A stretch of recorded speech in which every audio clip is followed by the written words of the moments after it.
Mesdames et messieurs, bonjour et bienvenue à cette autre édition de votre émission Autant le dire. Notre invité est ingénieur industriel et informaticien, diplômé de l'école polytechnique de Douala et de Marseille en France. Il a également fait des études de management et de finance aux États-Unis et en Chine.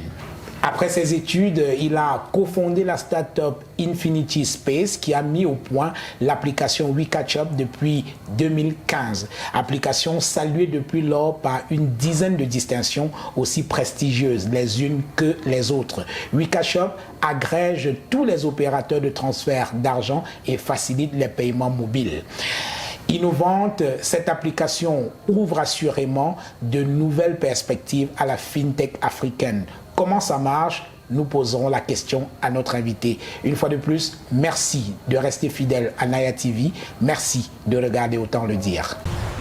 Cédric Atangana, bonjour. Bonjour. Merci d'accepter notre invitation.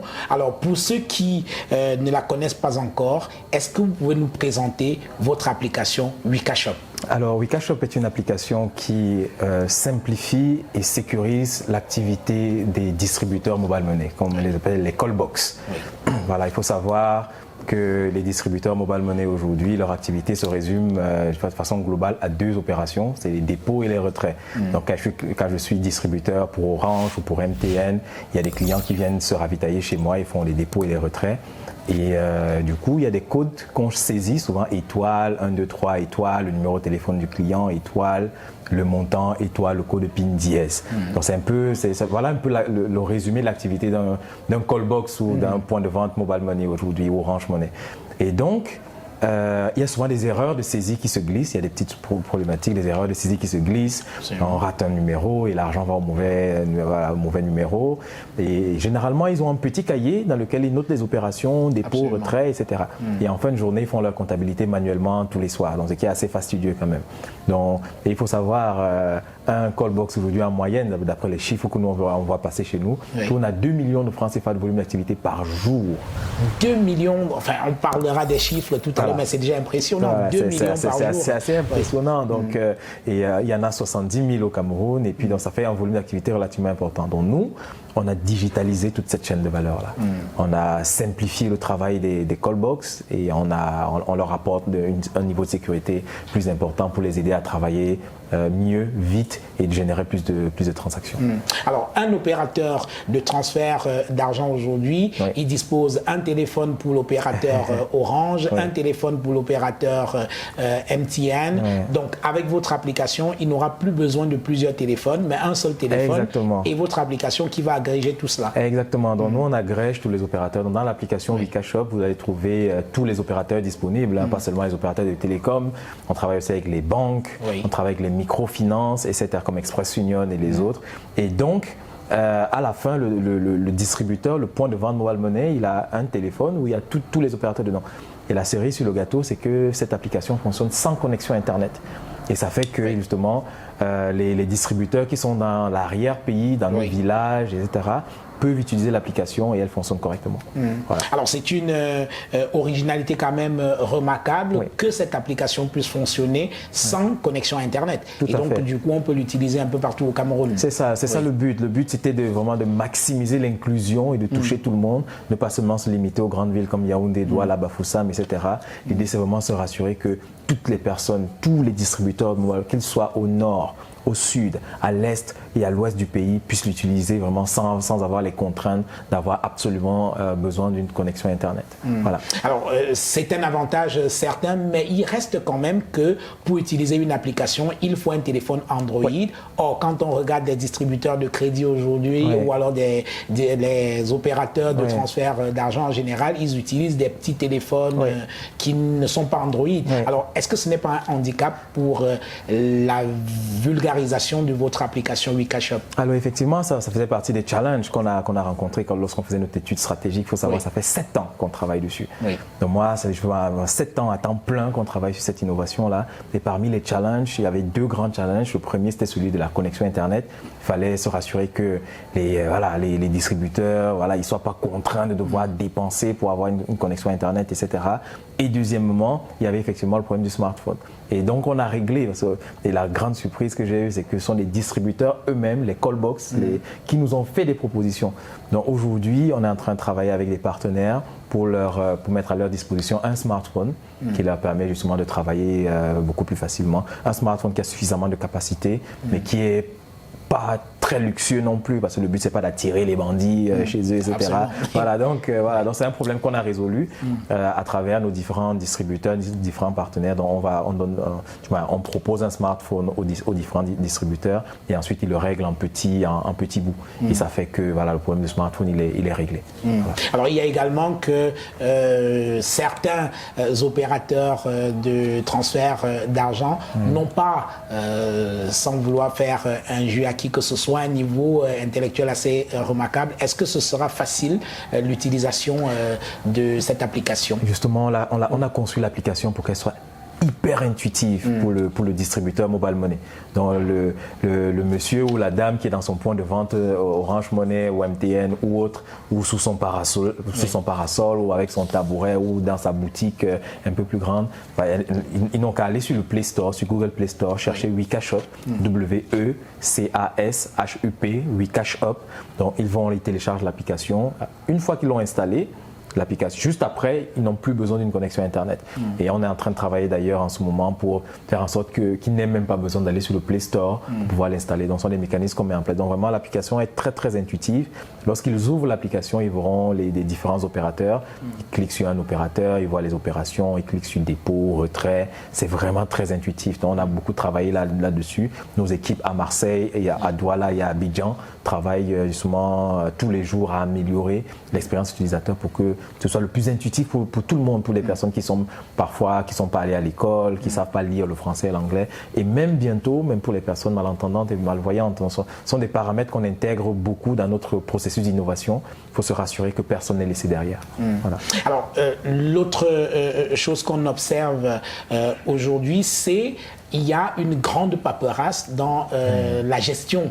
Lorsqu'on va faire un transfert d'argent, il y a toujours un registre dans lequel on écrit et tout. Donc, ça signifie que désormais, avec cette application, on n'aura plus besoin de toute cette paperasse-là. Exactement, c'est ça le but. Parce qu'il faut savoir le petit cahier dans lequel le distributeur note ses opérations, s'il le perd, c'est la catastrophe. Faut savoir. Il y aura un gros problème de comptabilité derrière. Pour la réconciliation des comptes, etc. Absolument. Donc le but, justement, l'application digitalise toute son historique. Il faut savoir, il y a un problème que les distributeurs rencontrent souvent, c'est que parfois, lorsqu'ils exécutent les opérations au courant de la journée, et parfois ils ont besoin du listing de leurs opérations. Et ce listing-là, ils l'obtiennent parfois à J+1.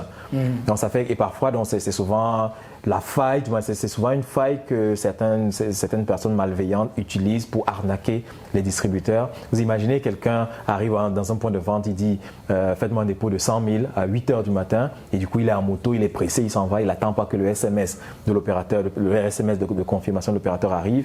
Du coup, le distributeur, jamais il travaille avec le petit téléphone là, qui a malheureusement une mémoire limitée à peut-être une cinquantaine de SMS. Et donc, lorsque sa mémoire est pleine, il va supprimer certains SMS pour continuer à travailler au courant de la journée.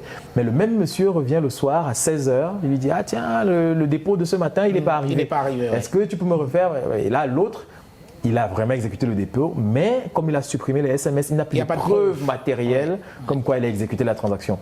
Et là, ça devient la bagarre. Si la personne en face est plus musclée, ça devient chaud. Bonjour les conflits. Voilà, c'est ça. Et donc, avec l'application WeCashUp, les transactions sont historisées en temps réel, localement dans le téléphone du distributeur. Ça fait que, même si la personne revient une semaine plus tard, ou un mois plus tard, ou un an plus tard même, toutes les opérations sont listées dans le téléphone du distributeur. Et du coup, ça le protège de ce type d'arnaque-là.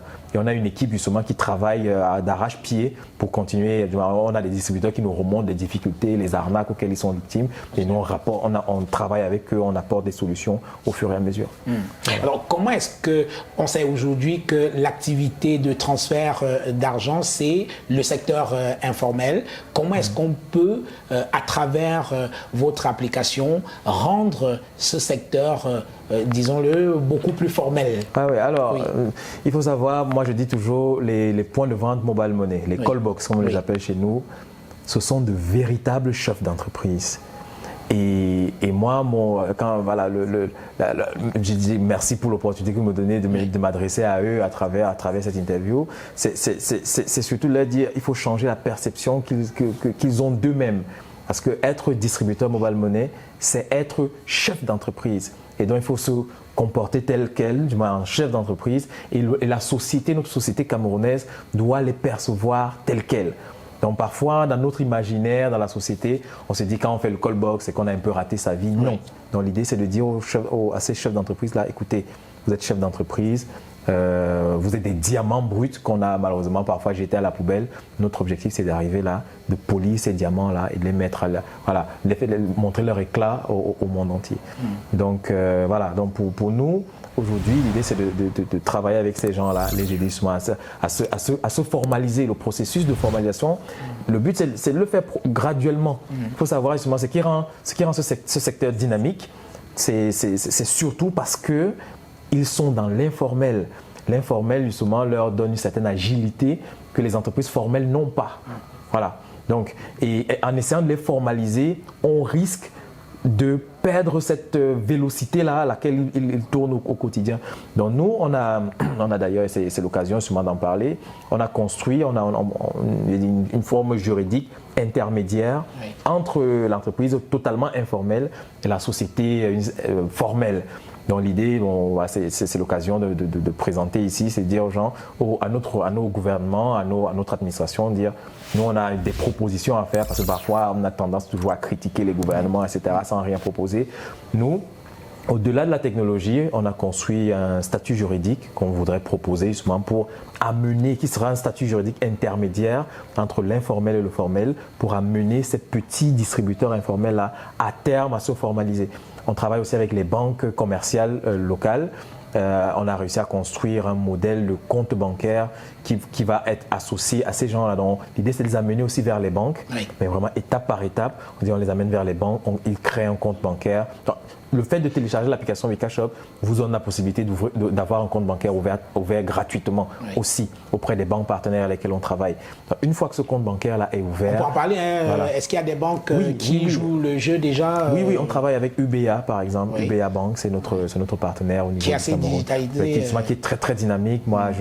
C'est une banque très dynamique. On travaille aussi avec Express Union, qui est aussi une microfinance extrêmement dynamique avec laquelle on travaille. Donc l'idée c'est que lorsqu'un distributeur télécharge l'application WeCashUp, automatiquement, on va lui créer un compte UBA, on va lui créer un compte Express Union. Et là, ça devient un pas vers la formalisation. Parce qu'une fois qu'il est bancarisé, voilà, ça devient la première étape. Maintenant, la deuxième étape, ça va être, comme je disais, et ça, ce n'est que le gouvernement qui peut le valider, de créer un statut juridique intermédiaire entre le callbox informel qu'on ne connaît pas et la société très formelle. Et donc, et le fait de devenir semi-formel, entre guillemets, leur donne accès à des services bancaires auxquels ils n'avaient pas accès avant. Donc, et l'idée, c'est de les amener progressivement. Il faut qu'ils trouvent un intérêt à devenir formel. Et ces intérêts-là, c'est l'accompagnement des banques. Parce que lorsqu'on a un point de vente qui travaille et qui a peut-être besoin d'un crédit ou autre, s'il va voir la banque aujourd'hui, naturellement, la banque ne donne pas de financement parce que la banque ne le connaît pas, la banque n'a pas… Voilà, désormais, à travers ce qu'on fait aujourd'hui, l'accompagnement qu'on a avec les banques partenaires, on leur donne accès à ces services-là, mais qu'ils ne peuvent avoir qu'en devenant formels. Mais l'idée, vraiment, c'est d'aller étape par étape, ne pas être trop brutal dans la manière de les amener et puis l'idée, c'est de les accompagner dans leur processus de transformation.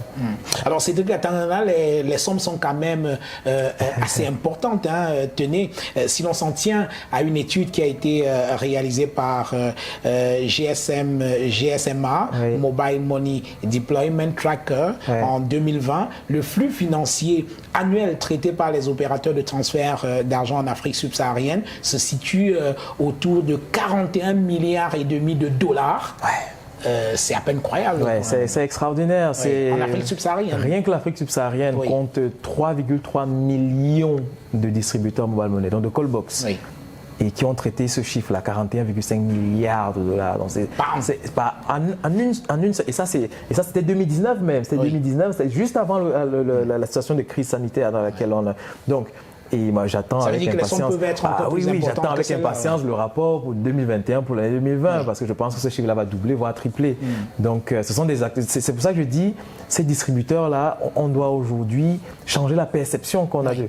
C'est eux le socle de notre économie. S'ils n'existent pas, il n'y a pas de mobile money ou d'Orange Money, tout ce qui existe là-dehors. Alors, au Cameroun, Mobile Money Corporation, la filiale de MTN Cameroun, qui gère justement les transferts d'argent, a récemment porté son capital de 50 millions à 850 millions. Et tenez-vous bien, Orange Cameroun a son capital, lui, il est de 1 milliard et 200 millions de francs. Oui. Alors, finalement, les sommes sont quand même assez importantes, mais on a le sentiment que tout ça profite surtout aux géants et pas aux callboxers. Alors oui, il faut savoir, les opérateurs télécoms ont quand même fait un travail extraordinaire, oui. Ça il faut le souligner. Oui. Ils ont investi des sommes astronomiques pour ramener le réseau dans les villages. J'étais dans mon village hier et je suis arrivé chez moi, il n'y a pas d'électricité encore, en tout cas et l'eau courante. Oui. Mais il y a une grosse antenne d'Orange là-bas. Oui. Voilà. Donc il faut savoir, c'est pour dire que voilà, mon village c'est un Gomzap, vous savez, voilà, il y a une grosse antenne d'Orange qui est implantée là-bas et donc tout le monde a le réseau. Donc je ne sais pas comment ils chargent leur téléphone là-bas, mais il y a le réseau là-bas. Oui. Donc c'est pour dire que ce sont des investissements relativement importants dans les zones reculées et donc pour ça, je pense que c'est normal qu'à un moment les opérateurs télécoms fassent leur retour sur investissement. Donc pour ça, vraiment, moi je peux que les féliciter. Et voilà. Vous avez fait un travail de terrain, oui. On en a parlé, vous avez commencé à évoquer les chiffres oui. Qui sont quand même remarquables aussi pour les tenanciers de callbox et tout oui. dans le transfert d'argent. Et vous oui. parliez tout à l'heure de pratiquement 2 millions de francs par jour. Alors, est-ce que dans votre travail, vous avez rencontré des gens qu'on peut considérer comme des industriels de ce domaine et quelles sont les sommes qui sont brassées au quotidien par ces personnes-là? Oui, j'ai alors la chance qu'on a aujourd'hui, c'est qu'on travaille avec les petits distributeurs mobile money, donc ceux qui sont sous le parasol, avec leur tabouret, etc. On travaille avec les moyens, ceux qui ont déjà leur kiosque voilà, en bordure de rue. Il y a ceux qui sont un peu plus gros, qui sont vraiment établis, qui ont des bureaux climatisés, etc. Donc des grossistes. Donc on travaille avec ce qu'ils appellent le strategic dealer. Ce sont des gens qui travaillent, qui sont des grossistes qui achètent de la monnaie électronique en très grande quantité chez les opérateurs télécoms et ensuite qui vont revendre à ce qu'ils appellent des dealers, qui sont des semi-grossistes et ensuite qui vont revendre à des plus petits. On travaille avec toute la chaîne de valeur. Absolument. Et les strategic dealers et les dealers, parfois, c'est des microfinances qui travaillent dans le... Et donc, nous, aujourd'hui, avec les chiffres qu'on voit, c'est peut-être pas représentatif de tout le pays, mais les chiffres qu'on voit passer chez nous, on est sur des moyennes de 2 millions par jour, par point de vente, par callbox, le plus petit. Voilà. Et on a des gens aujourd'hui qui gèrent 1000 points de vente, à une seule personne qui points de vente, 12 000 points de vente. Donc vous imaginez un peu le volume d'activité que ça fait. Donc une personne, un strategic dealer qui a 12 000 points de vente, tourne à 24 milliards de francs CFA quand même, le volume d'activité par jour, ce qui est quand même... c'est énorme, c'est des chiffres qui peuvent faire peur, mais c'est la réalité de notre pays. Alors jusqu'à présent, pour gérer 10 000 points de vente, c'était essentiellement manuel. Voilà, c'était manuel. Comment est-ce qu'on gère la comptabilité d'un tel volume de transactions financières? C'est fou quand même. Justement, c'est énorme parce que, vous savez, quand il y a 10 000 points de vente qui se ravitaillent chez vous. Alors prenons juste 1000, restons à 1000. Quand on a 1000 points de vente qui se ravitaillent chez vous, chaque jour, ils vous envoient un message. Voilà, Cédric, envoie-moi 1 million, Orange, MTN 500 000, Nextel, machin, etc. Et donc, on reçoit 1000 messages par jour, au moins. Et généralement, ça se fait dans les groupes WhatsApp. C'est ce que j'ai vu, en tout cas, moi, faire sur le terrain. Quand je suis descendu sur le terrain, j'ai passé des journées à travailler avec des grossistes et des dealers, des gens. Et c'est ça, il reçoit des messages par WhatsApp. Une fois qu'il a reçu le message, il prend son téléphone, il tape les codes étoiles, 149, je ne sais pas quoi, etc. Le montant, le numéro de téléphone du client, du callbox, le montant, les 2 millions et le code secret de dièse. Et ils le font comme ça 1000 fois dans la journée. Donc, c'est assez fastidieux. Et après, derrière, il faut faire ce qu'ils appellent le recouvrement. C'est soit le petit callbox va se déplacer avec le cash vers le grossiste, soit alors le grossiste envoie ses équipes récupérer le cash chez le petit callbox et le ramener. Ça fait qu'il y a des grossistes. Voilà, c'est une activité extrêmement risquée, il faut savoir aussi. On se retrouve avec beaucoup de manipulation de cash énorme et voilà, ça ramène son autre problème. Parfois, il y en a qui se sont fait agresser, voler. Mais ça fait partie des points justement sur lesquels nous on travaille. C'est-à-dire qu'il faut sécuriser au maximum déjà les petits callbox les dealers, ceux qui sont au milieu, les semi-grossistes, et les strategic dealers. Il faut absolument les sécuriser. Et c'est aussi le travail, c'est la jonction que nous on fait aujourd'hui avec les banques et les microfinances. Parce que d'une part, on a les opérateurs télécoms qui développent la technologie, qui ont fait un travail extraordinaire avec l'inclusion financière pour réussir à toucher tout le monde. Mais derrière, ça a généré aussi d'autres problèmes qu'il faut régler et que parfois seules les banques traditionnelles savent régler.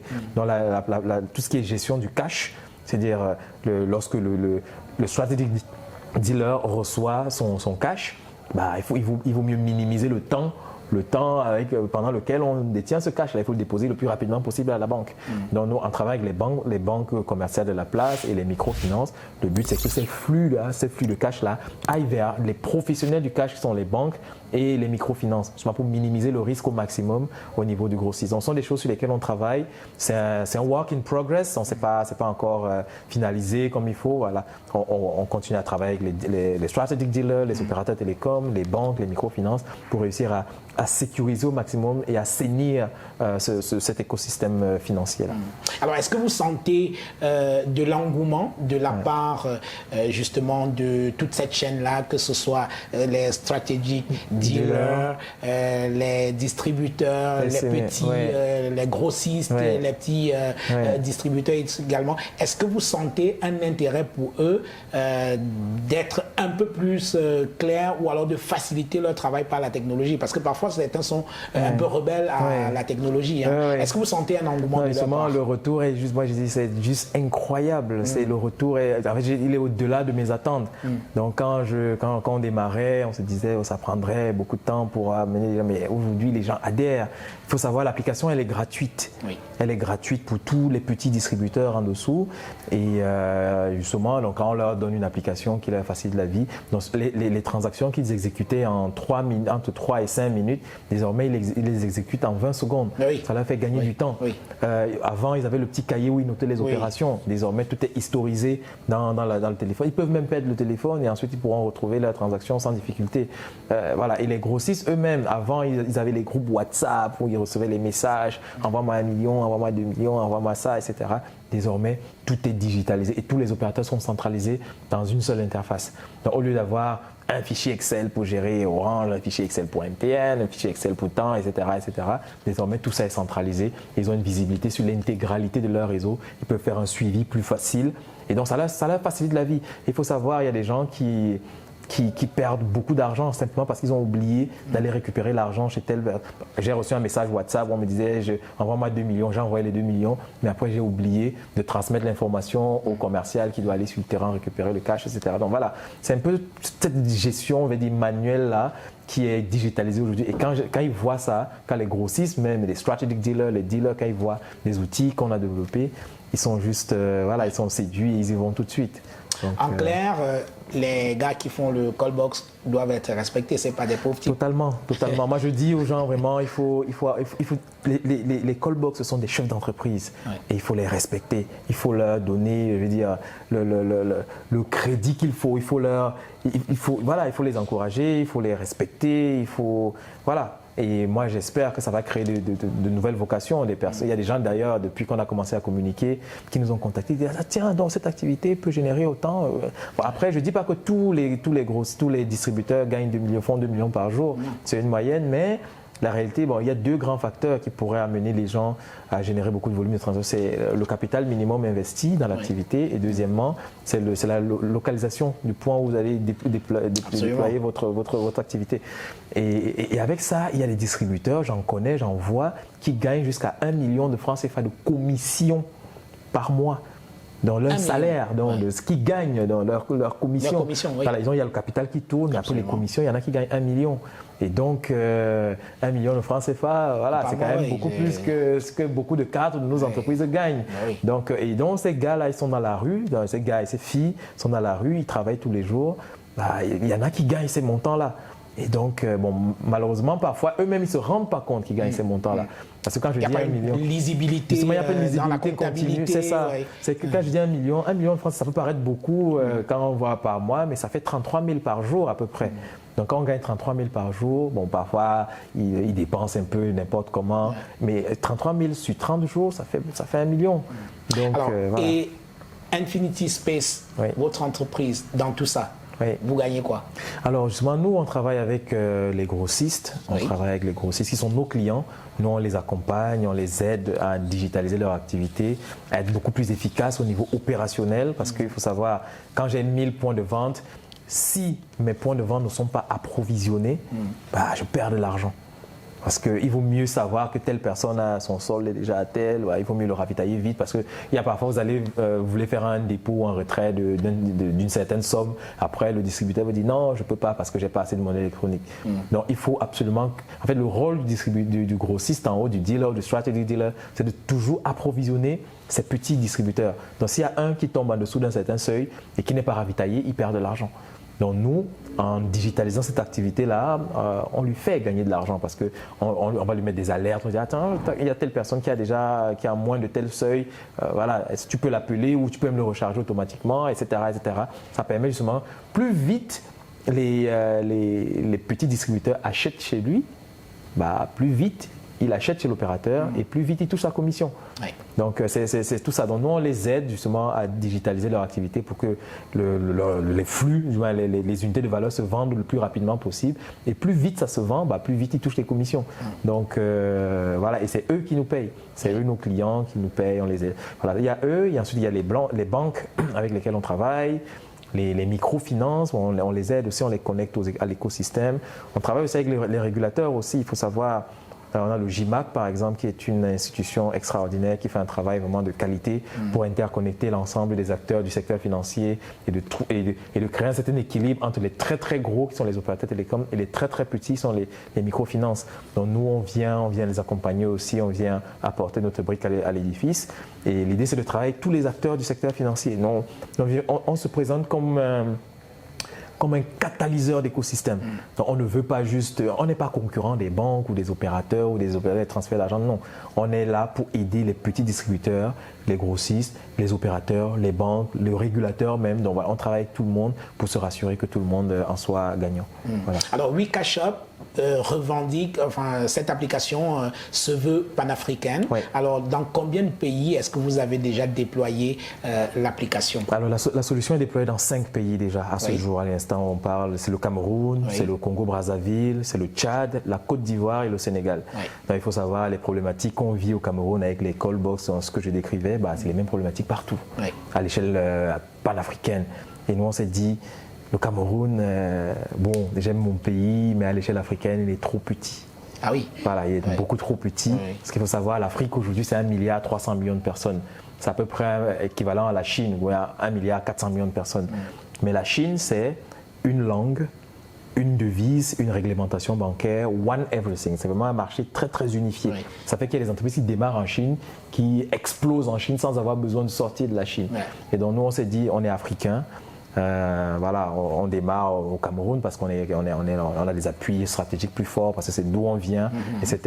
Mais la vision, elle est panafricaine. Donc après les 5 pays que j'ai cités, on voudrait couvrir tous les autres pays africains. Alors justement, vous avez parlé de la Chine qui a une seule réglementation bancaire avec 1,3 milliard d'habitants, mais l'Afrique, c'est plusieurs... Voilà, c'est extrêmement fragmenté, on a 42... extrêmement fragmenté. Alors, est-ce que cela constituait une difficulté pour vous implanter dans les pays africains? Oui, parce que la réglementation bancaire n'est pas la même en zone CEMAC que dans la zone... ainsi de suite. Oui, justement, ça a été un gros challenge. Et moi, je dis toujours, WeCashUp, pour moi, ce n'est pas une innovation, on va dire, c'est plus une innovation juridique que technologique. C'est vrai qu'il y a la technologie, on a développé des choses assez extraordinaires. Réussir à combiner plusieurs technologies anciennes, USSD, SMS, GSM, machin, pour réussir à faire en sorte que l'application fonctionne sans connexion Internet dans les zones retirées. Ça fait quand même partie des prouesses qu'on a, pour la technologie. On a 2 brevets internationaux qui protègent ces technologies. Là, il faut savoir, le brevet n'est validé que lorsqu'on a fait une étude d'antériorité pour vérifier si personne d'autre n'avait fait ça avant. Sinon, le brevet n'est pas validé. Donc, on a 2 2 brevets qui sont validés, qui sont publics aujourd'hui et qui protègent la technologie qu'on a développée. Et donc, au-delà de la technologie, pour moi, c'est surtout les aspects réglementaires, les aspects juridiques. Nous, on a pris le temps, ça fait 7 ans qu'on travaille dessus. Donc, on a pris le temps d'analyser les réglementations bancaires africaines, les 42, on a pris le temps de lire, one by one, pays par pays. Il faut savoir, on a la chance en Afrique centrale, on est à 6 pays sous la BEAC, mais en Afrique de l'Ouest, on a 8 pays sous la BCAO. Mais en dehors de ces 2 zones réglementaires-là, chaque pays africain a sa banque centrale, donc sa réglementation bancaire, etc. Donc ses règles. Donc on a pris le temps d'analyser tout ça, d'essayer de comprendre. Et on a eu la chance de remporter le meilleur prix FinTech africain, un concours organisé par le SWIFT, qui est l'organisation qui interconnecte les banques dans le monde entier. Et avec l'accompagnement du SWIFT, on a réussi à entrer en contact avec les différents régulateurs de chaque pays. Et à travers ça, on a étudié les différentes réglementations et on s'est rassuré que demain, lorsqu'on se déploie dans un pays, notre application respecte les règles réglementaires de ce pays-là, et ainsi de suite. Donc ça a été vraiment ça, pour moi, c'est ça le gros du travail. Et bon, en même temps, c'est devenu une opportunité parce que pour se déployer à l'échelle panafricaine, il faudra faire le travail qu'on a fait. Donc ça veut dire qu'il faut se lever tôt. C'est pas parce qu'on a 1 milliard dans le compte bancaire aujourd'hui, 1 milliard de dollars même, que demain matin, on aura fait ce travail-là. Donc voilà. Alors, il y a un tel déploiement demande également une surface financière assez importante. Il n'y a pas très longtemps, vous avez lancé un fundraising pour accompagner le déploiement panafricain de cette activité. Alors, où en êtes-vous? Est-ce que les investisseurs ont répondu ou alors ils traînent encore les pieds? Alors aujourd'hui, on est en pleine levée de fonds, donc on a ouvert notre capital aux investisseurs, qu'ils soient petits, grands, etc. Et on a la chance aujourd'hui d'avoir quand même des personnes assez, qui ont compris la portée du projet, parce que là on parle de l'échelle du Cameroun, je disais que le Cameroun c'est trop petit, 25 millions sur une échelle de 1 milliard 300 millions de personnes, c'est vraiment petit. C'est pas mal, mais c'est pas grand-chose. C'est pas mal, mais ça reste petit, parce que c'est aussi mon message à la jeunesse camerounaise, c'est de dire ok, on peut résoudre un problème au niveau du Cameroun, mais il faut penser plus grand. Il faut voir plus grand. Il faut voir plus grand. Absolument. Et nous on voit notre marché au moins au niveau de l'Afrique, sinon on va rajouter, mais on rajouterait même l'Amérique latine et l'Asie du Sud-Est, parce qu'il faut savoir, et l'Europe de l'Est. Il faut savoir, c'est les mêmes problématiques. Ce sont des pays où il y a le mobile money qui est en pleine expansion, etc., etc. Mais au moins, au niveau africain, on voudrait se déployer. Donc, la levée de fonds est toujours en cours en ce moment. Donc, le capital est ouvert. Donc, il suffit de nous envoyer un email à admin@wikashop.com ou alors aller sur notre site internet. Il y a 2 boutons. Oui. Le premier bouton, c'est télécharger l'application. Le deuxième bouton, c'est investir.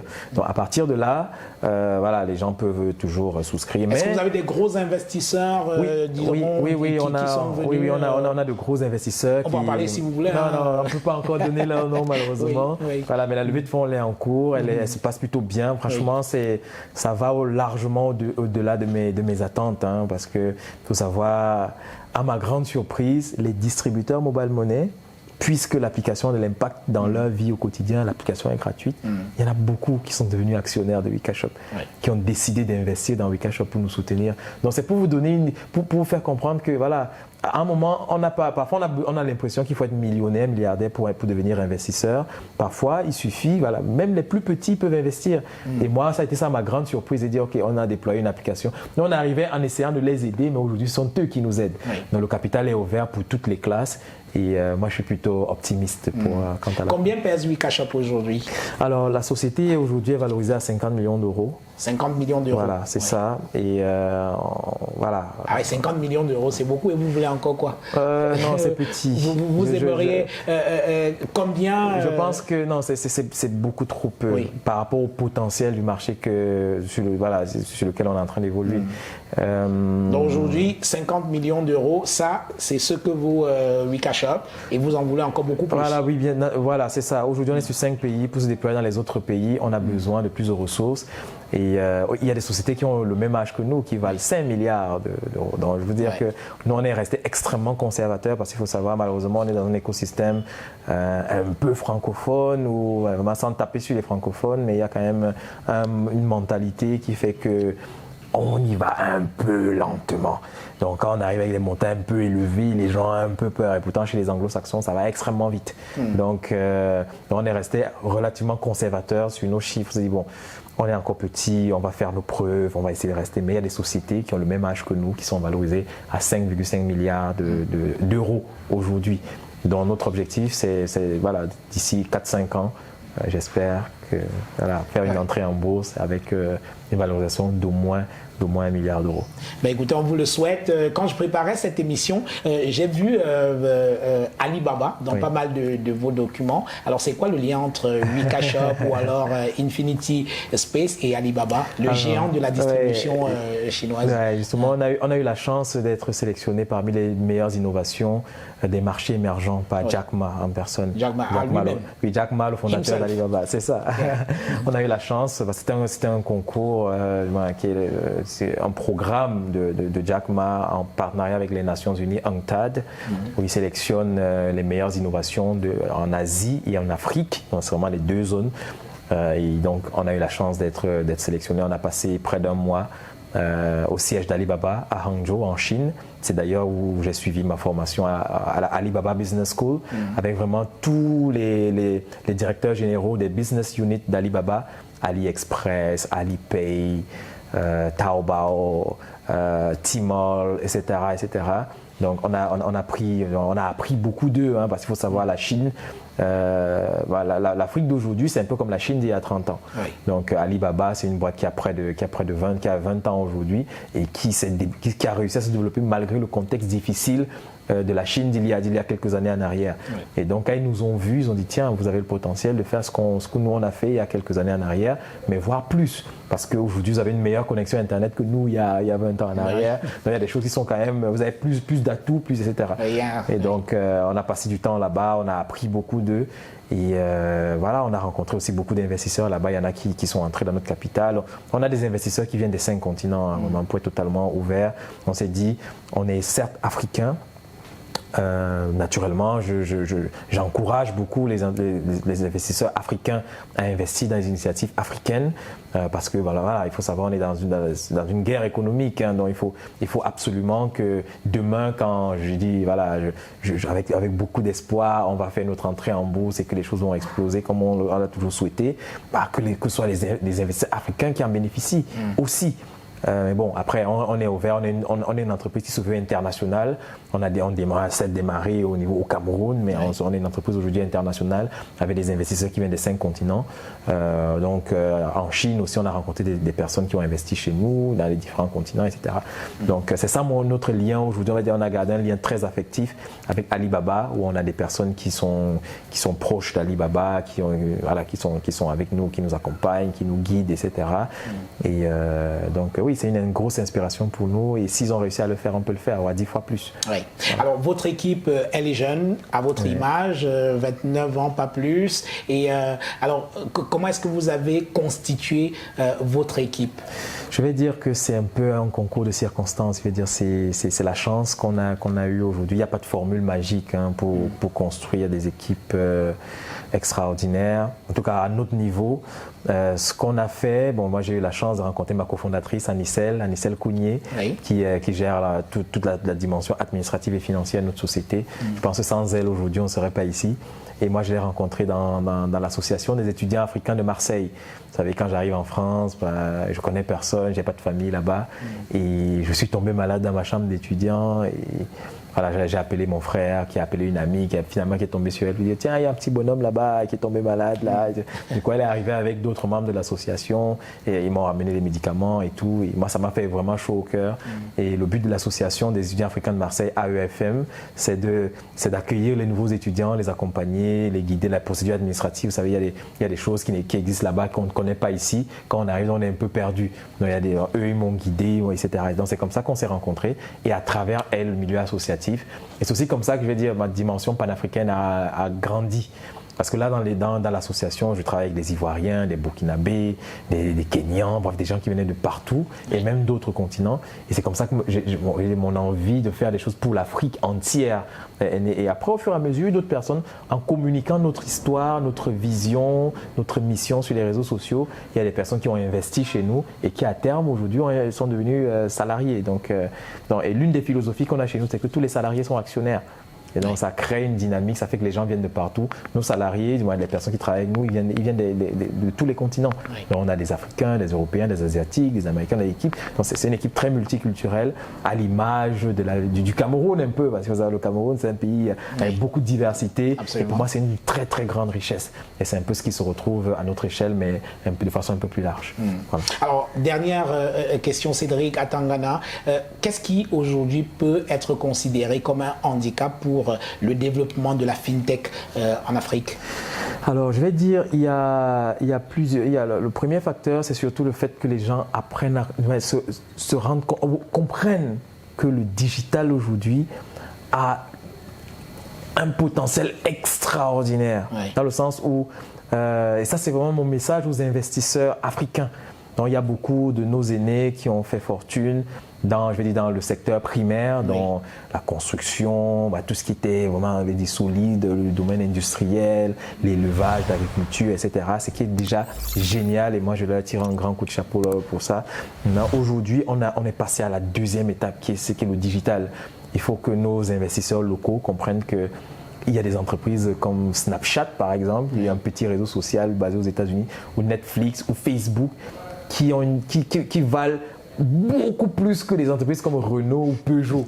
Renault fabrique des voitures tangibles qu'on peut toucher. Mais c'est physique. Facebook, il fait rien de matériel, mais il a une valorisation beaucoup plus importante.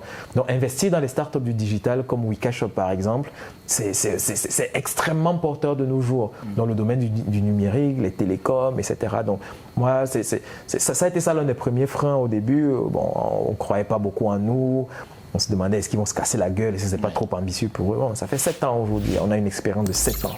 Avec le recul, on sait aujourd'hui ce qui marche, ce qui ne marche pas. Et on invite nos aînés. Après, on n'a pas besoin d'être milliardaire pour être investisseur. On peut être salarié dans une entreprise, investir 100 000 francs CFA, 50 000 francs CFA. Ça peut être... Et après, chacun, comme je dis toujours dans mon village, chacun accroche le sac où il peut le décrocher. Voilà, donc ça a été ça les difficultés. Mais aujourd'hui, avec l'expérience qu'on a acquis avec le temps, ça monte. Cédric Atangana, merci. Merci Jean-Bruno. Et bon courage pour la suite de vos activités. Merci. Mesdames et messieurs, c'était Autant le dire avec Cédric Atangana. Il est ingénieur financier et cofondateur de l'entreprise, de la start-up Infinity Space. Ils ont développé une application Wikashop. Nous en avons parlé tout au long de cette émission. Je vous donne rendez-vous la semaine prochaine avec un autre invité. Ce sera avec beaucoup de plaisir. Merci. Nous avons pensé. Pour mieux répondre à vos attentes, nous avons rehaussé le stade. Better than what you imagine.